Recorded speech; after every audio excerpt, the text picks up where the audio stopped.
mind. No? 360? Yeah, so it records like, if you can watch it in VR if you wanted.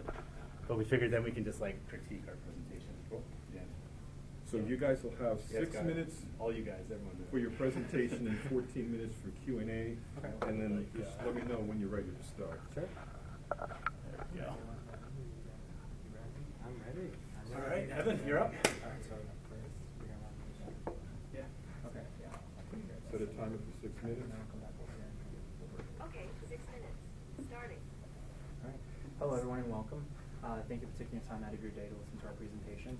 Sean, Max, and I would like to introduce you to Lien, formerly known as the Tax Lien Marketplace. So, why Lien? So, the idea for Lien came about when I was purchasing a tax lien that from a private investor, where the process was very convoluted and involved an excessive amount of paperwork. Transferring the tax lien from the private seller to my name was very laborious, and in the total time it took was over 10 business days. At one point, there was actually between the municipality, the private seller, and myself, we had all come together, and neither of us knew what the actual stage of where this tax lien transfer was occurring. Nobody could find it. So it was at that moment that I knew that there was a large opportunity here, that this was an inefficient market, and that this was ripe for innovation and for improvement. So this slide just represents the current life of the tax lien. It goes through a pre-auction phase, then to an acquisition, administrative, and disposition phase. It looks like it's a very clean process, simple process, but it's actually not really. In reality, there's a lot of failures in this market. Right now, the market, some of the failures include clerical issues. Some of these documents are still being done through handwritten notes. So when it goes from the seller to the municipality, sometimes there could be issues with handwriting and actually trying to transcribe. Another issue with this is that the documents are actually stored at the local municipal courthouses, and that leads to investors and anybody who wants to participate in this market to actually physically have to go there. There's the element of the geographic isolation, which also it also makes it hard for investors to conduct due diligence. So leading into the what. Yes. So what is Lien?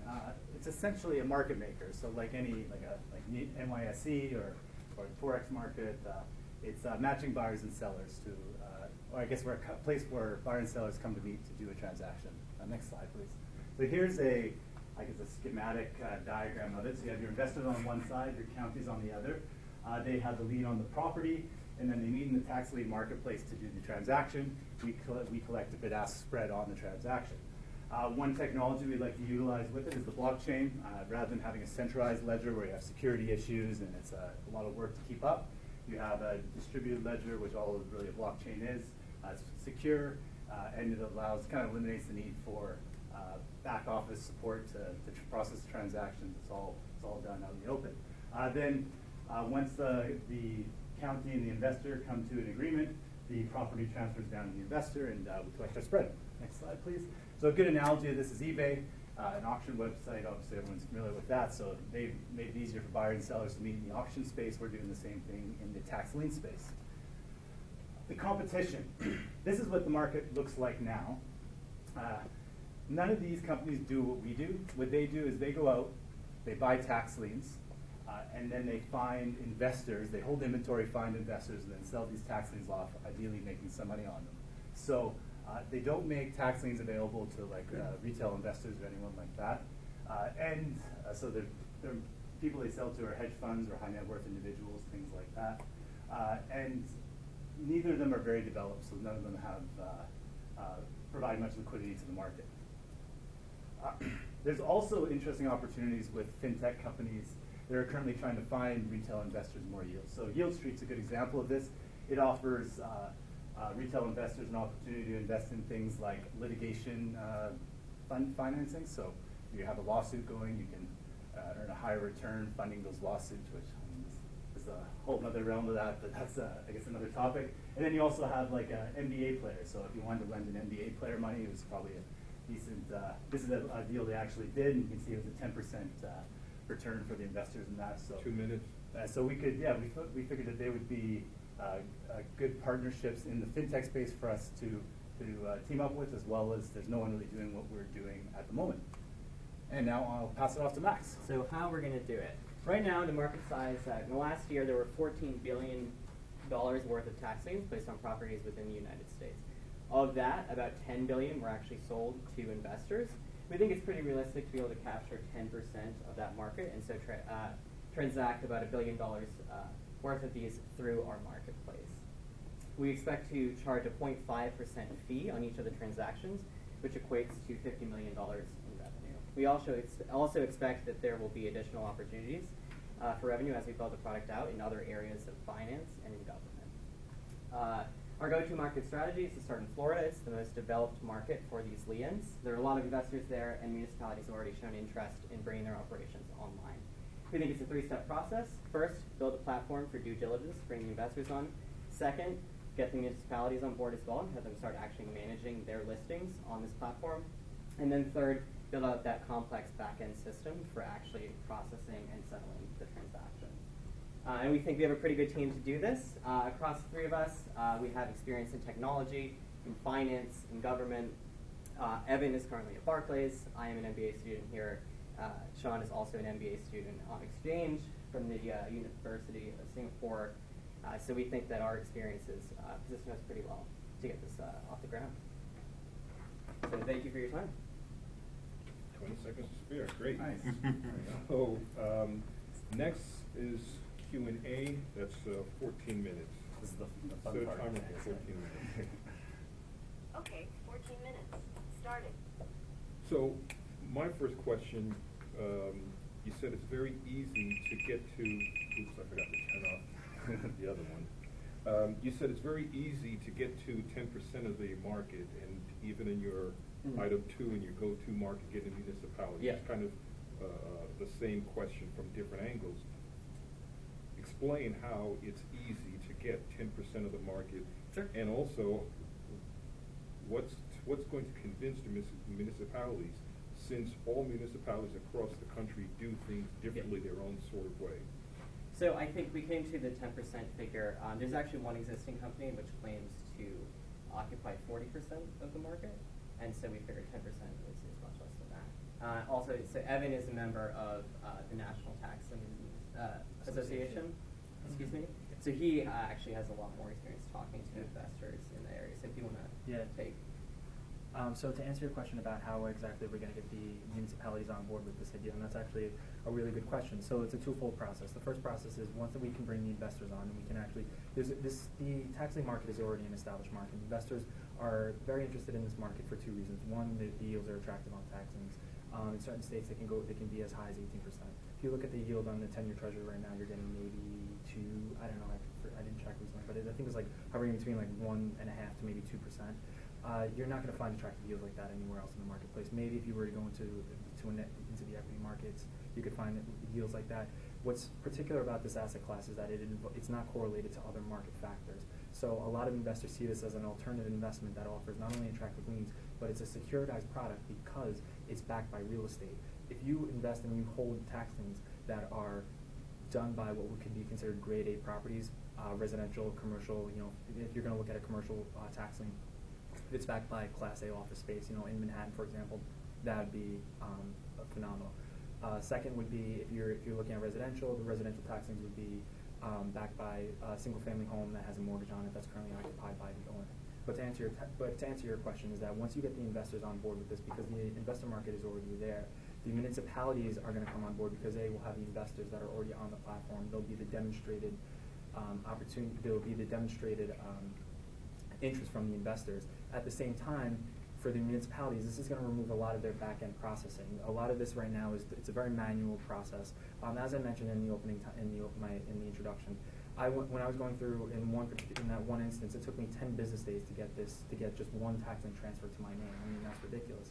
So if you can cut that down by consecutive business days, it's going to cut down on the amount of resources that these municipalities have to dedicate to processing these tax liens. It's going to cut down on the. Do you have an estimate of what that would be? On the municipalities? When you're cutting down the man hours they're allocating to process this in the background. I could tell you that our goal would be to cut it down from an experience of, say, 10 business days like I had. I would say probably on average, though, I think that on average would probably be, it would probably be 5 business days. You could probably get that down to, with using technology, you could get that down to ideally day of. When you sit down in municipalities and have these conversations, turning the amount of hours into dollars, would be also very effective. In addition to saying the investors are on it, if you can also say to them that we're going to save X, Y, Z in man hours, which equates to X, Y, Z in what we're paying people to do this, that can help you seal your deal. Absolutely. And just one more thing to note is that for the municipalities, why this is beneficial to them is if once that they start to digitize and embrace technology, they're going to have a broader reach. The whole purpose why why municipalities offer tax liens is that it increases their budgets for the year. It's a source of revenue for them. If you can increase their investor base and have more individuals bidding on these tax liens, you will have a higher competition, and you will increase the revenue that's ultimately flowing to the municipality. Okay, so the only thing I would add on to that is the reason why this doesn't happen now, or one of the big sort of impediments to it, is the current people who buy tax liens don't want it to, because they're the ones earning these above market yields. So Evan actually went to, I guess, yield auctions, and he went to. Wait, you're saying that people that are investing in tax liens now do not want? Absolutely not, because as soon as it becomes a more liquid market and there's Right, more it's pretty small. Like so a couple of institutional buyers could buy up so much of it that, like, right Exactly. now people probably don't want. The buyers don't want it. When I went to the tax lien conversation, and this is almost word for word, I had one large institutional investor tell me, if you go to these, they fly all across the country, and if you go to tax liens in different states, you're going to see the same group of individuals that you will see here. And he was pointing to a handful of 10 people. Kind of like an old boys club sort of thing. So you have these group of guys go around, buy these tax liens. I think there's a few hedge funds in it, but it's for them. The last thing they want is this market to be opened up, What kind of yields to drop. Especially, I'm not familiar with this marketplace, but it sounds like you do have the subject matter expertise from teams, so it's good. What kind of regulations apply to this marketplace? That's a great question. They are not regulated by the SEC or any financial regulator whatsoever. They are governed by state law. So Florida. And they want the money to come in because Actually, they're all they've getting got their it. budgets. So Yes, that's kind of this why is we're probably a helpful. There we go. So state-specific rules. 29 states offer tax liens at the moment. Different laws. Yeah, with every one of them having different laws. So. Is there a simple way you could explain the differences to us by state? Like, what does this mean? Okay. Well, I guess you could. Is it just you'd have rules by state so Yes. they apply on your marketplace? Is that basically what you would do? Yeah, and some are auctions. Yeah, the way that they sell things are different. So generally, in some states, the way the auction process works is that the investors will come in and bid, and they actually pay less than the face value of the lien, and that's where they make their return. In other places, the investors will pay the full amount to the municipality, and then in order to make a return, they're allowed to collect interest on that. So the kind of the rules of how, and in some places that do that, there's a maximum Okay. on the interest. Is the original property owner that this tax lien applies to aware of who owns the tax lien transaction, or no? Is that just it doesn't? They are. It goes into public record, and it's up to the home buyer or whoever's the property owner. It is their responsibility to conduct that due diligence. They are notified. I believe Florida, if you were to look at that, they notify the homeowner 3 separate times that the homeowner has not paid their taxes for the year, and that those taxes are going to be then going to be auctioned off in the receivable auction for that year. So is that the same process? Quick question. Is that the same process for commercial and residential? Yes. Sorry. Okay. Yeah. And it's You're right. interesting. You're dealing with some tough situations. If I'm an investor and I'm like, cool, above market returns, but also people who are going to be super angry because I know. But it's not. But you don't have to. You still have the power of the state to collect on the lien. So if they don't pay, then the. I just was state wondering goes if in. your marketplace could provide protect their investors' identity somehow, so that they don't even have to be at all exposed to. Yes. So right now, what is currently being done is that individuals will set up, or large corporate entities will set up another separate entity, just like a holding company essentially, and they'll use that as a way to mask their identity. Yeah. They'll register to Delaware for tax purposes, Yeah. and then they'll participate in national auctions. Okay. So are the investors institutional investors? Yes. So one large institutional investor in this group is Fortress Investment Group. There was also BlackRock was involved with this. One of their entities that is about to launch it just filed for an IPO. I forget the name of the nation. One of their investment process, or how they actually acquired a lot of their foreclosed homes, was actually through tax liens. They went in and they cleaned up after all these individuals walked away after the 2008 financial crisis. A lot of individuals walked away from their homes because they carried subprime debt on them, and that created a huge opportunity for tax liens. And that was actually, you had a large uptick in the market at that time. And so BlackRock, Fortress Investment Group, and a lot of other institutional investors came in. Institutional investors can also encompass family offices, but you could also have the other side of the spectrum, individuals like me who are considered to be market savvy, and but that's generous. No, it's just knowing the market and knowing how the process works, but you're looking for something that's uncorrelated to other markets as well. So can you tell me who's like the most forward-thinking municipality? I mean, in the marketplace, on one side, you've got investors who hate this idea because it allows more liquidity for like fair pricing, and then on the supply side, you've got what are largely Luddite municipalities who, while you're offering them these benefits, they are scared shitless the moment you mention blockchain. Yeah, actually, we steered away from that. Just the blockchain was one of the things that we were working with. I guess was it Andrew? I think it was like he called me mentor or something, but he said that. And So I think the focus on the specific technology, we're kind of trying to walk back on that and really focus more on the business, because when we looked at kind of what were some of the risk factors, the blockchain and saying that to a government agency was one of the things that we were like, I don't know if they're going to go for this. So at this time, we're not solidified on that specific technology. Yeah, even that, I would still like, even if you just said, hey, here's a marketplace that's digitized, I still feel like they would say, oh, that sounds cute, but I'm still going to have 7 people go from one ledger to the next, and we're going to paper every transaction, because that's what we do, and that's what we trust, because it's Bill, Jane, and Tom that work. It's definitely tough, and it's something we thought about, but I think part of the reason that we chose Florida is because there are a number of municipalities there that have taken steps in this direction, so some of the auctions themselves are actually hosted online. Couldn't you just focus on like 5 or 10 states that have the highest tax lien volume, and then, right? So you don't have to deal with all of the various states and municipalities at once. Comply with all that. Yeah, we're thinking just Florida to start off with. And then I think another thing too, because I think it's an interesting problem, because like the people who work in the counties, they don't really like the idea of saving man hours isn't that compelling to them, right? But you can also pitch it more when you first approach the counties on the I guess the lower yields that they'll achieve, so the higher bids, the more people bidding on the tax liens, the more money they'll get, so they'll actually get more tax money in. So maybe push on that point initially, and then once maybe that make the thrust of your argument, and by the way, you might be able to cut down on some hours, but maybe I wouldn't like lead, I don't know, it would be a good idea to lead with that, because then all of a sudden everyone's worried about. I'm certain that you all have relationships on the investor side, but how have conversations been going on the other side in selling these? So from the municipality standpoint, I would say, continuing the discussion on Florida, Florida is very persistent about trying to get a lot of their tax lien auctions done electronically. The reason being is since they don't have state income tax, a lot of their budget focuses primarily on real estate taxes. Or relationships, not just the relationships as well. Being a member of the National Tax Lien Association, it involves also having talking and communicating with representatives of municipalities.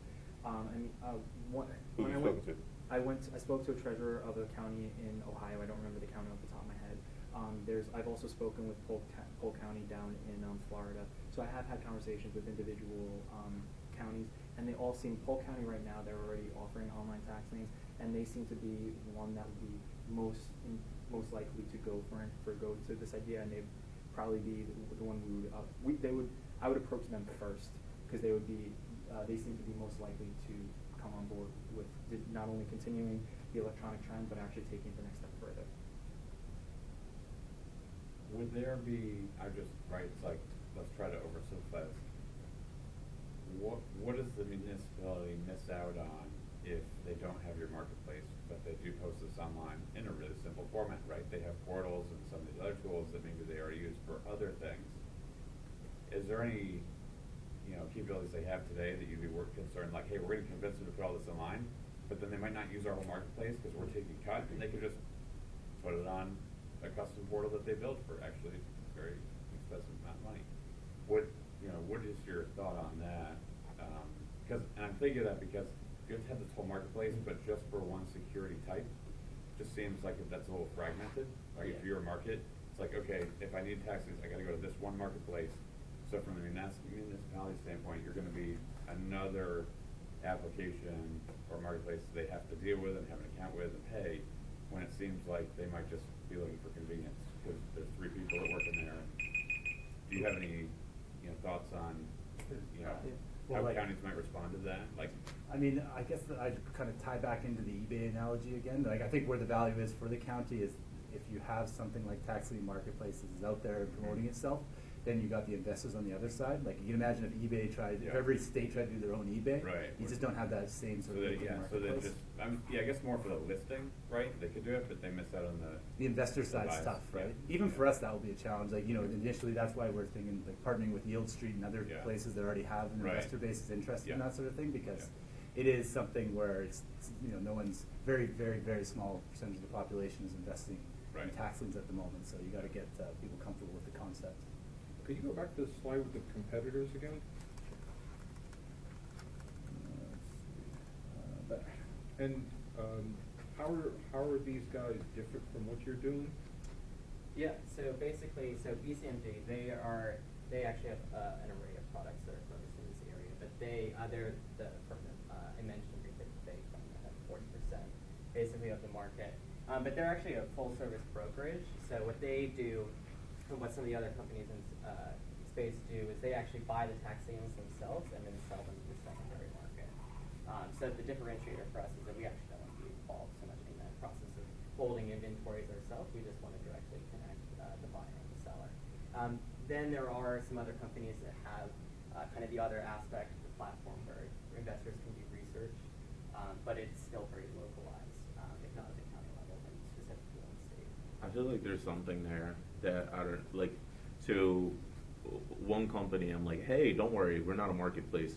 We're just providing all these services. Then just kidding, now we're a marketplace. Mm-hmm. The other is like, shit, I can't get a customer that's a county because they just suck, right? Like, let's be honest, right? I don't know if you guys know the sales strategy that you're going to deploy, but it seems like selling to a board of ed, like as a municipality, except it's even slower and harder because there's more money there than education.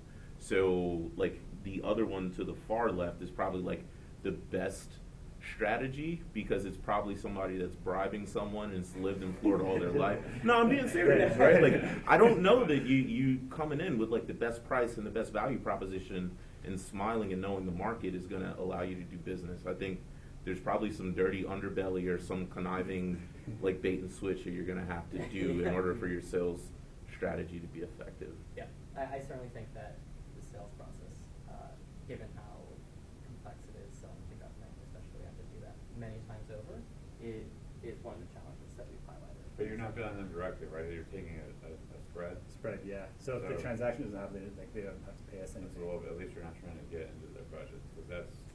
But it might be an interesting, like, if you had, like, local reps, I guess, like, and then, so you find like an influential person in each county, and they could be the local rep, and I don't know, maybe approach it that way, because I agree, if you're just some guys from New York or in Singapore coming in and then saying, hey, we have this great idea for you guys, it's like, yeah, thanks, but no thanks. Right.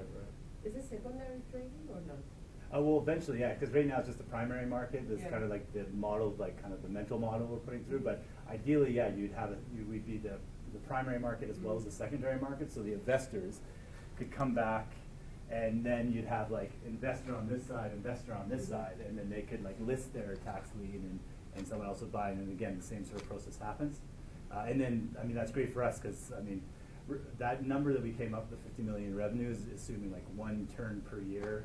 But you know, if you could turn it into a marketplace where transactions were happening quite a bit, like get some high frequency people in there or something, then you know it could be much. Obviously, the revenue numbers look different.